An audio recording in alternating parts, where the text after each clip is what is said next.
when, for instance, I've run a business now for the last 9 or 10 months that is not monetized. We've Hmm. had zero income, and I have to be okay with that because that's part of the plan.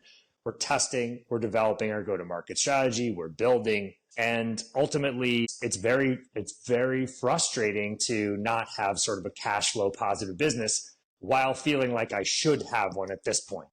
I think being Hmm. patient is really tough when you've already sort of had some success or I mean, yeah, you had, already you know know how what I to mean? sell couches, right? You already know how to sell couches, and you're sitting there like, I can't sell couches. You have an uncanny way of putting things in a very simple, clear way. That's Mm. exactly right. Like I could go down the street right now. I have the factories, I have the connections, I know how to market couches, I know how to sell them. There's empty retail all over the street that I live on here in Burbank, California. I could go in there, make a deal with the landlord, and be selling couches in 2 days. Hmm.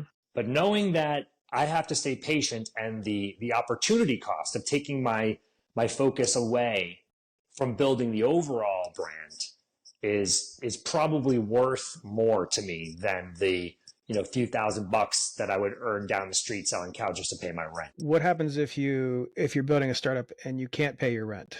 What happens if you have to do that? What you said before, which is go down the street and get some retail.